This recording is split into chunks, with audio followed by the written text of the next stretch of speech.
This is Neil Schneider for MTBS-TV at SIGGRAPH 2015. To my immediate right is none other than Dr. John Peddie of John Peddie Research and TechWatch as well. Welcome to the program, John. Thank you. Now, you're also formerly, president of SIGGRAPH Pioneers, yes? Yes, yeah. So, but they found out and they fired me. So when was that? Oh God, I don't know. It was so this is 2015, so it would have been 2012 to 2014. Okay, some time ago. So you've seen it all, like with the pretty much with the graphics industry. I was actually just the other day I was interviewing Denise Quinnell, who is the VR Village co-chair for 2015, and she explained the last time virtual reality was showcased here at SIGGRAPH was in '91. Yeah. You're saying, yeah, was it even earlier than that? Well, VR actually started in the mid '60s, and so it got, let's say, national recognition in the late '90s or early '90s, and then it just flopped. The technology just wasn't ready. So here we are at a luncheon, 2015. I mean, we've had John, we've had you have had exhibitors from AMD and other wonderful speakers. What are your thoughts on this modern wave of virtual reality? Well, we're not there yet, and it would be wrong to say it's premature because you can't stop trying. You have to keep pushing the envelope, and we have some very enticing early developments. The Vibe, for example, from HTC looks really, really good. The new generation of the Oculus looks really, really good. Last year, there were 10 manufacturers of HMDs, head-mounted displays, and 4 or 5 of them were for industrial, medical, scientific purposes, and the others were maybe for consumer or experimental purposes. Today, we have 41 suppliers of HMD. We still have the original 5 or 6 that were industrial and scientific, and all the rest are now consumer.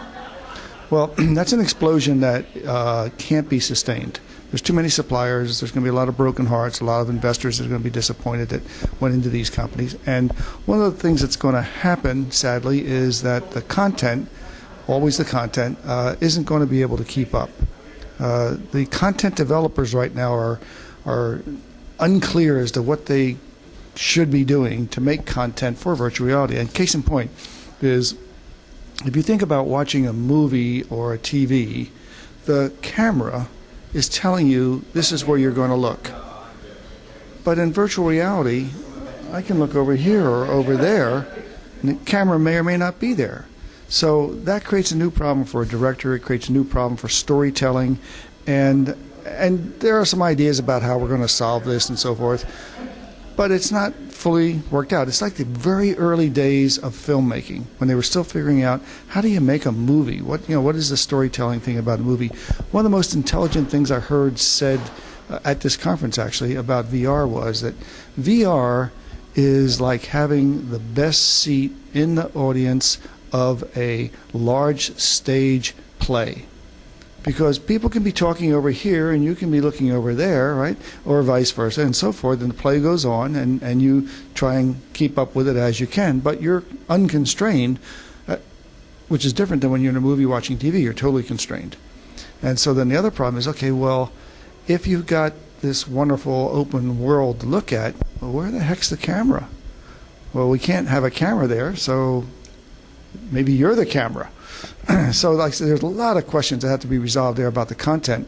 And then we have the typical issues of getting the hardware to work. We're still dealing with issues of latency, and we're still dealing with issues of resolution. You get the screen up close to your eyes, you see the pixels, and that gets tiresome after a while. Your eyes just get tired. And so we're going to have to work on that stuff. And you can't get the ultimate high resolution. But if you could build a 4K screen for each eye, that would be pretty damn expensive, and it would be hard to power, and it would be hard to drive. So these are just some of the technical barriers in front of us. So it's not VR 2015, welcome to VR. It's welcome to the development of VR, which we might have by 2020. You raise an interesting point where I think you're talking about the mobile platforms where you have all of them. So,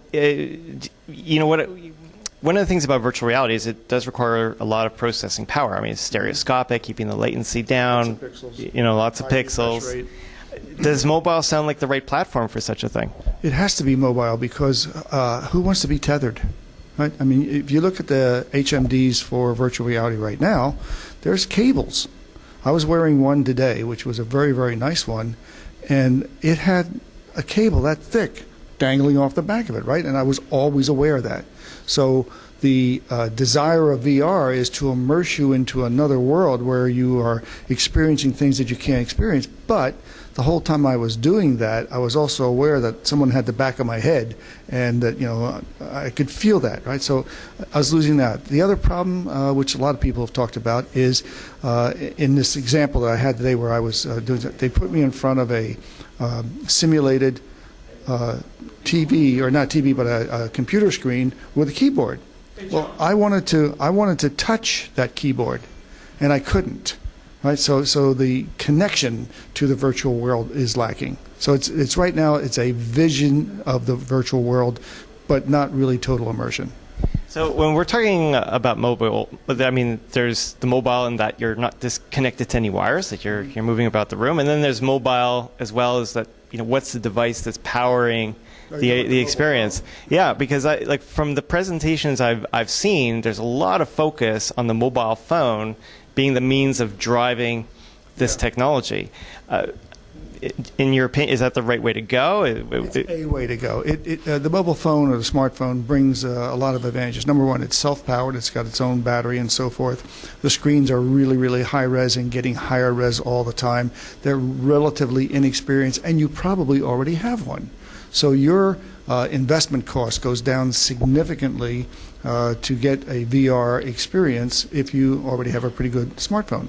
So the Samsung Gear, for example, I think is one of the best examples, but there are 30 other examples of that. That's not an exaggeration. There are really 30 of them. And from really substantial companies like Zeiss, for example, makes one. And there's a couple of them that make a combination VR AR. Right? I think this is all really exciting stuff. You have to understand that it's not finished yet. This is Scissorhands. He's not quite finished yet. Now, one thing I've heard from the presentations is, a lot of excitement for virtual reality. Obviously, there's a dedicated supply system to make that work, but there's equally and if not more excitement for augmented reality. Why do you think that's the case? Well, because the good news and the bad news of virtual reality is that it immerses you and cuts you off from the real world. That's part A. Part B is these HMDs you can feel them. They have weight to them. They're heavy. And so people aren't going to be willing to, in my opinion, people are not going to be willing to wear an immersive, isolated, heavy HMD for extended periods of time. There's talk about, let's have virtual movies. Well, I'm not going to sit in one of those things for a couple hours watching a movie. I don't care how good the content is. AR has the promise, not quite there yet, but AR has the promise of something like sunglasses. A lightweight set of sunglasses. The screen is a OLED. Information can be put up there. I'm totally involved in my environment, but I'm also getting rich information that I couldn't otherwise get or maybe wouldn't even be aware of. So the modality is different and the hardware is different. Now, you could then theoretically say, okay, so if I have a really good AR set of glasses, I could shut off the rest of the world and turn it into VR. And there's a couple models that do that for you. So I think that we have to get a really good AR experience before VR is going to be really successful. Very interesting. One more question. We're at SIGGRAPH. It doesn't look that way, but we are at SIGGRAPH. We're in a hotel in downtown Toronto. See, this is a virtual experience, right? What have you seen at SIGGRAPH so far that has really excited you?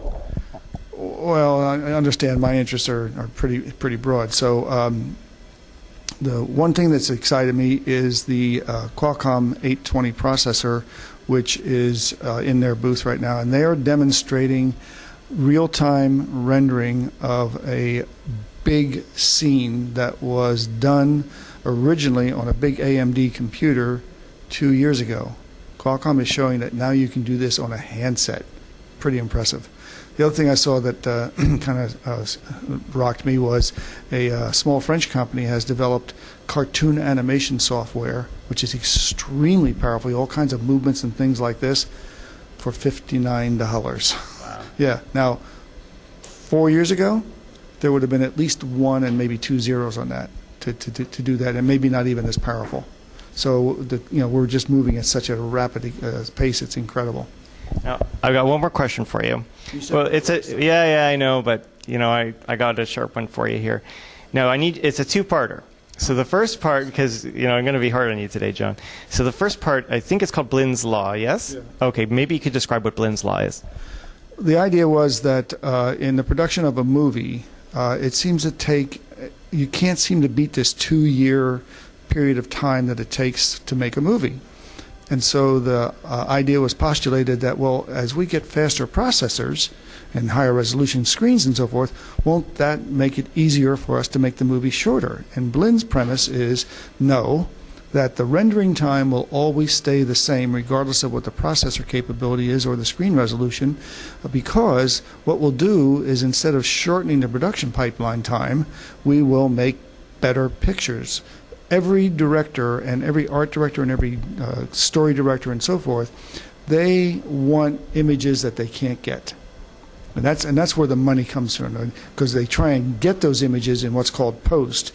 They have a vision of what they want to see, and they make the movie and so forth, and then they go, and they start tweaking it in post, and ka-ching, ka-ching, the money is pouring out the door. So you're not going to be able to shorten the production time, because the creative process, you just have to go through iterations in the creative process to get what it is you're trying to visualize, and that seems to be 2 years. It just seems to be, but the net result's going to be unbelievably gorgeous pictures. So it sounds like the industry is going to be facing an important choice, right? Because if we're talking about virtual reality or augmented reality, it's not about adding special effects. It's also about adding this 3D and these virtual experiences. So stereo 3D, yes. So what do you think the industry is going to do? Are they going to say, let's just throw other effects in? Or are they going to make the decision to say, we should go with the 3D and the virtual reality support instead of putting in those, the extra graphics? I think the answer is yes. It's going to be all the above. And I know it's kind of a blow-off answer, but the problem we have in virtual reality right now, which is a problem we had in 3D a few years ago, was that the, let's say, imagination-constrained developers think that when you have this capability, you have to do sensational things, right? Well, sensational things work for about a minute, maybe 2, right? And then you're done. I don't want to see them anymore. Can we get on with the story? Oh, you don't have a story? You just have this? Fine. Goodbye. And the problem there is that that's going to turn people off. And if it turns people off, then they're going to say, virtual reality. No, it's just a novel. It's just a gimmick. Who needs that? And that's my big fear, by the way, is that the people who are making content for it and creating systems for it are going to see it as a gimmick themselves, try to exploit it from its gimmickry, and not use it as a storytelling tool. Have you seen examples of that? Of gimmickry? Yes. Sure. Go play Half-Life 2 in a DK2. Okay. Well, thank you so much for joining us. All righty. Thank you. This is Neil Schneider for MTBS-TV at SIGGRAPH 2015. Thank you for watching.